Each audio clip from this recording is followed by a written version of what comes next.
Trabalhei como vice-xerife em um grande condado rural em Oklahoma há alguns anos e experimentei algo numa noite que até hoje me dá calafrios quando penso nisso, e defini um curso de eventos que mudaria minha vida para sempre. Eu guardei isso profundamente em minha mente desde então, tentando de certa forma enterrar tudo no passado e seguir a vida. Mas neste fim de semana eu estava mexendo em uma caixa de eletrônicos velhos que tenho e, quando vi aquela velha câmera digital na caixa, tudo veio à tona. Mesmo que já se tenha passado alguns anos, eu não conseguia me livrar da sensação desconfortável e assustadora enquanto deitava na cama ontem à noite, enquanto as memórias daquela noite passavam na minha mente. Durante a época deste evento, eu morava com 2 colegas de quarto e um deles estava prestes a se casar com uma amiga do ensino médio.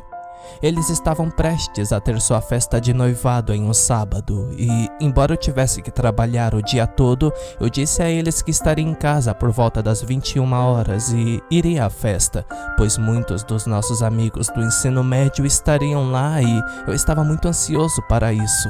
Até minha ex-namorada, Andrea, do ensino médio, estaria lá, e eu estava realmente esperando por um reacender do romance entre nós. Aquele sábado foi bastante tranquilo em termos de trabalho, e a empolgação foi crescendo conforme o final do dia se aproximava, pois eu tinha apenas 2 horas restantes no meu turno e mal podia esperar para sair e voltar para casa. O xerife me ligou pelo rádio e queria saber se eu poderia ir para uma cidade na parte noroeste do nosso condado atender uma denúncia anônima. Olha, isso vai soar um pouco estranho, mas uma mulher ligou de uma casa perto da cidade em questão e disse que um helicóptero estava voando ao redor de sua casa, iluminando suas janelas. Eu apenas respondi, atendendo o dever um pouco desanimado pela distância da denúncia, pois não queria me atrasar para a festa. Ah, ok, estou a caminho. E sabia que não havia muito que eu pudesse fazer sobre isso, mas ao mesmo tempo fiquei muito intrigado e animado para atender à ocorrência, pois um helicóptero iluminando janelas de uma casa do interior da tarde e da noite não é algo muito comum de se ver em lugar nenhum. Esta cidade ficava a uns bons 20 minutos de carro da minha localização atual e esperava que ainda estivesse lá quando eu chegasse, porque eu nunca tinha ouvido falar de algo assim antes e realmente queria ter uma boa história para contar quando chegasse em casa mais tarde. Eu estava a cerca de 5 milhas de distância quando cheguei à colina e pude ver as luzes da cidade à minha frente. Essa senhora que ligou morava a cerca de 1,5 km da cidade e sua casa ficava em uma grande área que tinha sua própria entrada que corria por cerca de 800 metros até encontrar a estrada principal. Estava muito coberto de vegetação e árvores naquela área, mas eu sabia que poderia ver a casa da estrada principal e esperava ver este helicóptero que estava iluminando a casa. Eu estava agora a cerca de 400 metros da casa e tinha uma visão clara daquele ponto. Pude ver um longo feixe de luz iluminando sua janela do último andar e o feixe se estendia para cima, cortando qualquer traço de escuridão que estivesse ao redor da casa. Eu não queria que o piloto me visse e apaguei todas as luzes do meu carro, e quando ia me aproximando mais e mais, foi aí que a realidade me atingiu. Eu tinha servido na marinha em uma estação aérea naval e vi muitos helicópteros indo e vindo. E como todos que já testemunharam helicópteros sobrevoando sabem, eles são barulhentos como o inferno. O problema que eu tinha no momento era que não havia nada além de silêncio. Nenhuma luz estroboscópica, nenhum som de hélice, nada além da luz. O cabelo na parte de trás do meu pescoço começou a se arrepiar quando me aproximei da casa. Abri a porta do carro e caminhei lentamente até a casa. Eu podia ver luzes no andar abaixo da casa e no andar acima estava escuro, exceto pelo facho de luz. Cheguei à porta e bati várias vezes, mas a senhora não veio. Eu gritei: "Aqui é o vice-xerife, a senhora está aí?" E nada. Resolvi voltar para o carro e anunciar no alto-falante, apesar de não ser a escolha mais sábia dada a situação em que me encontrava no momento. E quando comecei a caminhar em direção ao veículo, a luz se fixou em mim e me seguiu por todo o caminho. Meu coração estava acelerado e eu tinha um buraco no estômago. Eu nunca tinha experimentado algo assim em toda a minha vida. Peguei o alto-falante e disse: Senhora, aqui é o vice-xerife. Por favor, venha até a porta. E foi nessa hora que a porta da frente se abriu e uma senhora muito assustada veio correndo até mim. Ela me disse que lamentava não ter vindo quando eu bati, mas ela estava na cozinha ao telefone com o filho quando eu estava na porta. Mas ela estava com muito medo de se mexer porque ouviu que pareciam passos no segundo andar e ela estava morrendo de medo de passar pela escada.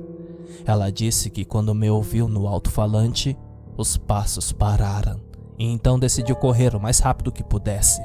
A essa altura, a luz havia se fixado de volta na casa e nós dois ficamos parados olhando para ela. Perguntei se ela já tinha visto algo assim antes e ela disse que não. Eu estava bem. Eu também jamais havia visto algo assim e não fazia ideia do que fazer. Estendi a mão pela janela aberta do meu carro e apontei meu holofote para ver o que quer que estivesse do outro lado do feixe de luz, e mal consegui distinguir a ponta do objeto. Parecia a extremidade dianteira de um submarino, preta e pontiaguda, mas não consegui ver mais nada, pois minha luz não era forte o suficiente para ver a outra extremidade. Nós meio que sentamos lá, coçando nossas cabeças até que, brincando, eu disse que pegaria meu alto-falante e mandaria a coisa embora. Ela me perguntou se eu não deveria atirar. E eu disse que não, porque poderiam atirar de volta em nós. Peguei o alto-falante e anunciei: Escute, eu não sei o que você é ou por que está aqui, mas deixe essa senhora em paz e siga seu caminho. Nós dois meio que rimos. Mas a risada se transformou em choque quando a luz de busca se apagou e mal podíamos distinguir o contorno do objeto no céu. Ele ficou lá por cerca de 10 segundos e então lentamente começou a se afastar para o norte. Eu só podia vê-lo se movendo enquanto estava bloqueando as estrelas atrás dele, e depois de 1 minuto ou mais parecia ter desaparecido completamente no horizonte. A senhora certamente estava morrendo de medo e realmente não queria voltar para dentro de sua casa, mas eu disse a ela que iria com ela e vasculharia cada quarto para que ela ficasse em paz e conseguisse ter uma noite tranquila. A casa estava quieta e vazia de quaisquer seres exceto nós, e eu disse a ela que se precisasse da minha assistência novamente, ligasse imediatamente, porque, mesmo que eu não estivesse de plantão naquele momento, outro policial responderia ao chamado. Ela me agradeceu e comecei a me dirigir de volta ao gabinete do xerife.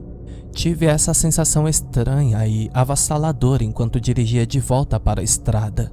Depois de encerrar o chamado, decidi que iria dirigir até a pequena cidade, pegar uma bebida e recuperar o fôlego por 1 minuto.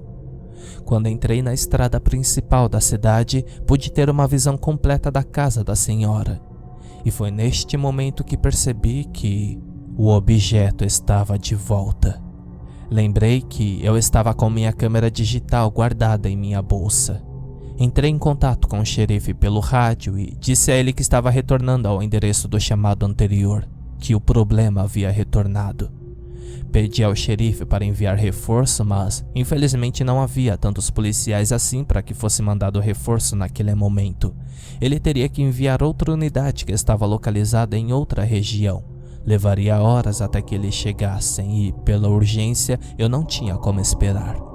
Eu voltei para a estrada. Estava com um pouco de medo de enfrentar aquela coisa vinda diretamente de um filme de terror e, quando cheguei ao local, pude ver a luz novamente clara como o dia iluminando a casa. Eu pulei do meu carro e coloquei a câmera no teto e apontei bem para a área do feixe de luz. Esta câmera era bem avançada e me custou uma pequena fortuna, mas, comparada à tecnologia de hoje, seria bastante desatualizada. Tirei uma foto normalmente e não consegui ver nada, e comecei a ajustar a exposição e tirar fotos até conseguir distinguir o contorno do objeto. Havia aquela forma familiar como a extremidade dianteira de um submarino, e eu ainda só conseguia distinguir a parte da frente de onde a luz vinha, pois a outra extremidade ainda não era visível. Eu estava feliz por ter capturado na câmera e ter algo para provar o que estou vendo quando fosse contar essa história para alguém. Eu pulei de volta para o carro e cheguei até a garagem dela. E eu podia vê-la perto de seu carro com itens por todo o chão. E ela estava freneticamente tentando reuni-los e colocá-los em seu veículo. Ela estava em um estado de pânico total, e eu fiz o meu melhor para acalmá-la, mas suas mãos estavam tremendo tanto que eu disse para ela dar um passo para trás, que eu pegaria suas coisas e colocaria no carro. Ela disse que tinha ido para seu quarto e estava se preparando para ir para a cama, quando seu quarto inteiro se iluminou e ela ouviu batidas no telhado. Ela disse que pulou da cama e pegou algumas coisas apressadamente e planejava ficar na casa de seu filho naquela noite. Eu disse a ela que provavelmente era uma boa ideia e que a seguiria até lá para ter certeza de que ela estaria segura. Quando terminamos de pôr seus pertences no carro, a luz se apagou novamente, mas, com medo que a coisa voltasse, encorajei a senhora a continuar. Saímos daquela garagem e, felizmente, o filho dela morava bem perto da estação e consegui levá-la até lá sem mais problemas. Seu filho estava muito confuso com tudo isso, especialmente agora que sua mãe e um deputado estavam em sua casa, ambos claramente abalados pelos acontecimentos. Ela me agradeceu pela ajuda e eu fui embora, tão abalado quanto a senhora pela figura que perturbou sua noite. Antes de voltar para casa naquela noite, terminei alguns relatórios e conversei um pouco com os colegas da delegacia. Os dois ficaram nervosos e assustados, especialmente depois que eu mostrei a eles a filmagem da câmera. Eu morava a cerca de 20 minutos da delegacia e quando meu turno acabou, fui para casa. Eu estava a todo custo me apressando para chegar o mais rápido possível à festa, mas os eventos da noite ainda estavam fortemente em minha mente. Esta área em que eu estava dirigindo é bem plana, e você pode ver quilômetros em cada direção quando parei em um dos sinais de parada que estavam nessa rota, e quando o fiz, vi uma visão familiar. A cerca de 2 milhas ou mais, pude ver um feixe de luz brilhando sobre o que pensei ser um campo ou pasto. Ele estava vagando lentamente em minha direção e não tinha certeza se deveria pisar no acelerador ou esperar e ver o que ele fazia. Estupidamente esperei para assistir porque minha curiosidade estava me matando naquele momento. Lembro-me de sair do carro e caminhar até a cerca de arame farpado que percorria toda a extensão da estrada. À medida que o objeto se aproximava, eu podia sentir uma batida no fundo da minha garganta e percebi que era meu coração. Estava prestes a sair do meu peito e a próxima coisa que me lembro foi acordar com uma dor intensa. Eu estava de costas e meu braço estava enroscado no arame farpado. O objeto havia sumido e meu carro ainda estava ligado, mas eu tinha alguns cortes externos que estavam sangrando. Voltei para meu carro, abri o kit de primeiros socorros, consegui parar o sangramento e fechar as feridas. Eu não tinha ideia naquele momento se a ansiedade me fez desmaiar ou se eu tinha sido afetado de alguma forma pela nave. Eu não queria saber naquele momento, eu só queria chegar em casa. Voltei para casa atordoado e fui consumido por uma sensação estranha. Eu finalmente parei na minha garagem e peguei minha bolsa e pendurei meu rifle de volta no meu pescoço. Antes que eu abrisse a porta da frente, eu pude ouvir risadas e conversas do lado de dentro, e sabia que assim que eles me vissem, eles pensariam que eu tinha me metido em alguma coisa séria no trabalho ou sofrido algum acidente. Eu lentamente abri a porta e joguei minha bolsa no chão e ouvi um alto "Oh meu Deus!" Lane, meu colega de quarto, veio correndo até mim e disse: "O que diabos aconteceu? Você está bem?" Aconteceu algo que poucas pessoas irão acreditar se eu contar. Apesar disso, eu estou bem, eu disse com um semblante de dor em meu rosto. Deixe-me ver suas feridas. Não posso deixar que elas infeccionem. Claramente você não está bem, cara. E nós caminhamos até a pia da cozinha, onde ele me ajudou a tirar o embrulho e limpar os arranhões. Ele me disse que eu provavelmente estava bem e poderia apenas enfaixá-lo sem pontos, e eu fiz exatamente isso. Todos os convidados estavam se aglomerando ao meu redor, tentando descobrir o que aconteceu, e eu apenas sentei pensando se deveria contar a eles ou não. Eu disse a eles que não iriam acreditar, mas eu os contaria sobre a história. Minha ex-namorada, Andrea, sentou-se ao meu lado e eu me vi muito confortável com isso, e basicamente retransmiti todos os detalhes dos eventos daquela noite. Todo mundo ficou sem palavras, e eu poderia ter ouvido um alfinete cair com o silêncio que se seguiu, até que meu colega de quarto formou um grande sorriso no rosto e disse: "Ah, de jeito nenhum, cara, você tá apenas brincando com a gente." Eu disse a ele que imaginei que diriam isso, mas estavam prestes a mudar de ideia porque eu tinha provas do que vi. Enfiei a mão na minha bolsa e tirei minha câmera, e disse a eles que, se todos quisessem ver, que me seguissem até meu quarto. Todas as 5 pessoas se alinharam atrás e me seguiram até lá. Andrea e as 2 outras garotas estavam falando sobre como estavam assustadas, e meu colega de quarto ainda estava cético.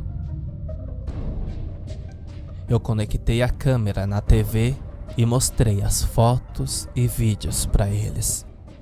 Todos no quarto ficaram em silêncio atordoado, com os olhos arregalados e bocas abertas. A primeira pergunta que eles tinham era se a coisa me seguiu até em casa. "Poderia", eu disse. Todos meio que olharam um para os outros e de volta para mim. Eles me perguntaram o que planejava fazer em seguida e eu não disse nada. De jeito nenhum ia publicar essas fotos e provavelmente nunca mais falaria sobre isso. Eu não queria ser aquele cara louco que via e interagia com OVNIs e logo após isso apareceria em documentários no Discovery. Acho que todos entenderam. Desliguei a câmera e joguei de volta na minha bolsa. Embora todos estivessem pedindo cópia das fotos, eu disse que pensaria mais sobre isso. Todo mundo estava morrendo de medo e não iam embora tão cedo. Acho que eles estavam com medo de sair andando e uma luz brilhar sobre eles. "Ah, não!" Andrea gritou. Perguntei a ela o que havia de errado e ela disse que estava na casa de seus pais naquela noite porque eles estavam fora da cidade e tinham cães que precisavam de cuidados. Ela estava implorando para que seus amigos fossem com ela e nenhum deles se voluntariou com medo da tal luz. Eles estavam tão assustados. Eu disse a ela que ficaria feliz em ir com ela e talvez ficar com ela. Ela ficou feliz com a ideia e aceitou de bom grado minha oferta de ficar com ela. Ela esperou que eu tomasse banho e me trocasse e, ainda com aquela sensação horrível e assustadora, fiz questão de pegar minha bolsa e arma de serviço. Estava desconfortavelmente escuro lá quando chegamos e eu a segui pela garagem até a casa. A casa também estava escura e fria por dentro e eu simplesmente não conseguia me livrar da sensação assustadora que tive a noite toda.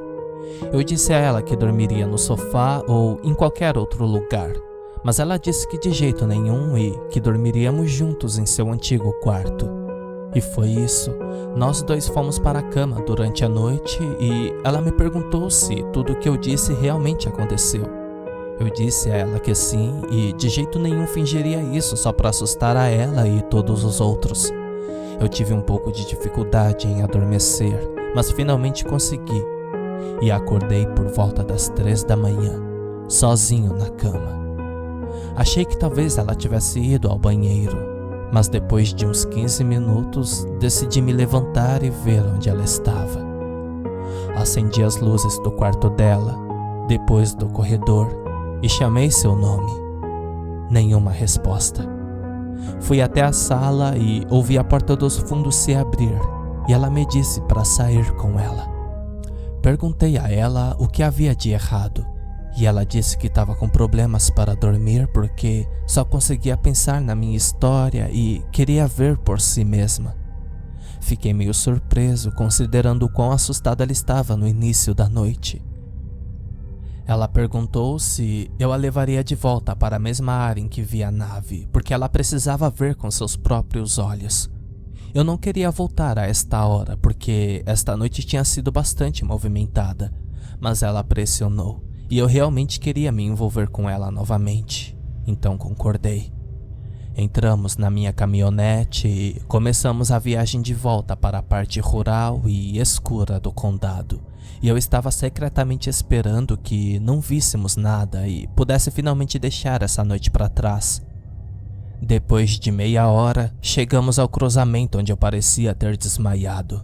Estava escuro e silencioso, e mostrei a ela a parte da cerca em que cortei meu braço.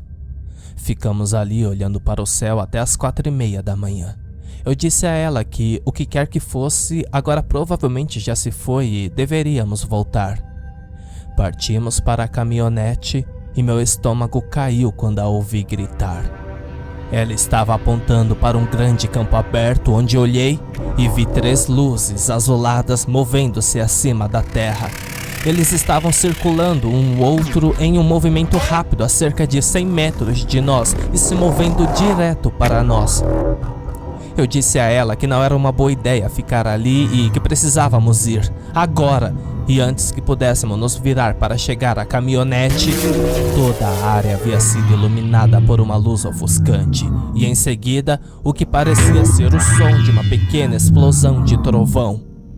Não me lembro muito depois disso, exceto acordar sentado na minha caminhonete, com Andréia ao meu lado. O sol já estava acima e o relógio marcava 6:55. Ficamos ali por alguns minutos em silêncio, olhando ao redor, imaginando o que aconteceu nas últimas 2 horas.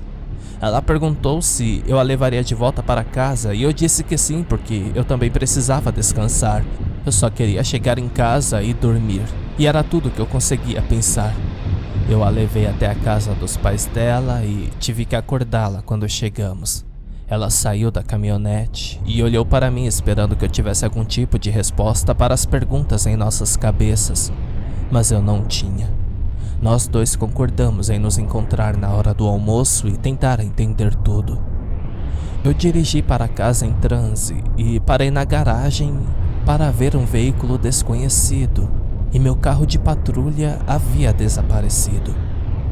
Saí da caminhonete e olhei em volta pensando que meu colega de quarto poderia ter movido meu carro para a rua, mas não estava em lugar algum.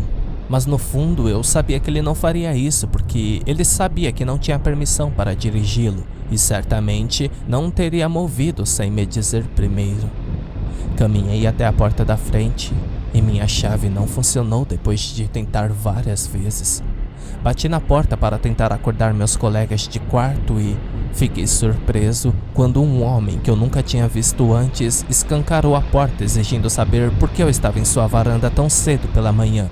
Perguntei o que diabos ele estava fazendo na minha casa e ele tinha esse olhar estupefato em seu rosto.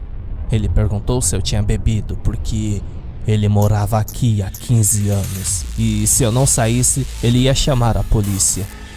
Eu disse a ele que estava em minha propriedade e tirei minha carteira para mostrar meu crachá de identidade.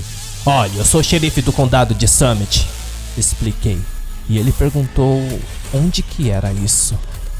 Eu disse a ele que é o condado em que estávamos agora. Ele apenas riu e disse que eu deveria estar no estado errado e me disse para largar as drogas e o álcool e mais uma vez me disse para sair de sua propriedade.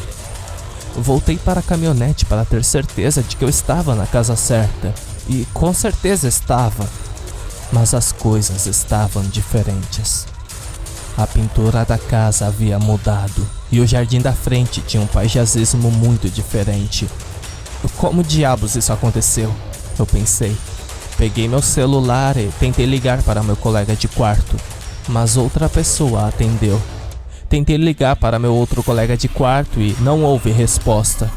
Um homem que eu nunca tinha visto antes saiu da casa dos meus vizinhos com 2 crianças que pareciam estar saindo para o culto na igreja. Que diabos está acontecendo aqui? Imediatamente pensei em Andréia. Corri de volta para a casa dos pais dela para encontrá-la parada na calçada na rua de sua casa, chorando. Ela me disse que sua chave também não funcionava, nem o código da porta da garagem, e quando ela tentou abrir a janela em seu quarto, ela ouviu um grito de uma criança. Ela disse que um homem saiu pela porta da frente com uma pistola e disse para ela sair de sua maldita propriedade antes que ele chamasse a polícia. Ela disse a ele que era a casa de seus pais, e ele olhou para ela como se ela fosse louca, antes de reiterar a ameaça de chamar a polícia. Ela disse que olhou pelas janelas da porta da garagem e seu carro não estava lá. Eu disse a ela para entrar na caminhonete e que tentaríamos de alguma forma resolver isso. Expliquei a ela que tive a mesma experiência. Meus companheiros de quarto se foram e uma família diferente estava morando em minha casa. Tentamos ligar para todos que conhecíamos apenas para encontrar números errados ou números que não existiam. Liguei para o escritório do xerife na esperança de que alguém familiar respondesse, mas infelizmente fui informado que nenhum delegado com meu nome trabalhava lá. O nome do xerife era alguém que eu nunca tinha ouvido falar e até mesmo o policial da delegacia que me atendeu era um desconhecido para mim. Dirigimos um pouco sem saber o que fazer e, por trabalhar na aplicação da lei, eu sabia que se tivesse ido à polícia e explicado o que havia acontecido conosco, eles pensariam que éramos loucos. No entanto, ambos percebemos que estávamos sozinhos em um lugar estranho, mas ao mesmo tempo familiar, sem nada. Andréa estava chorando. Eu tentei o meu melhor para consolá-la, mas eu também mal conseguia aguentar. Já se passaram 15 anos desta experiência e tivemos que começar do zero. Com o passar dos anos, notamos que muitas coisas eram as mesmas aqui, mas também algumas eram diferentes, como empresas e nomes de marcas. Até o decalque da concessionária onde comprei minha caminhonete era um lugar que não existia aqui. Costumávamos dirigir à noite no campo, esperando que a nave voltasse e nos levasse para casa, mas nunca mais a vimos. Todas as provas de treinamento, estudo e trabalho duro que nos levavam a nossas posições em nossas antigas vidas se foram. Ficamos juntos e acabamos nos casando, sobrevivendo o melhor que podíamos com o pouco que tínhamos e, com o tempo, nos reerguemos e estamos criando uma família. A vida foi difícil por muitos anos tendo que recomeçar, mas nós fizemos isso e tinha quase completamente esquecido de tudo quando decidi limpar o armário neste fim de semana e abri aquela velha caixa de eletrônicos e vi aquela câmera digital ali. Eu não disse nada para Andréa porque tudo isso já tinha sido difícil o suficiente para ela, e foi apenas há alguns anos atrás que ela parou de acordar chorando no meio da noite. Sentei-me e pensei várias vezes se deveria conectar a câmera e ver se as fotos ainda estavam lá, mas ainda não tive coragem de tentar.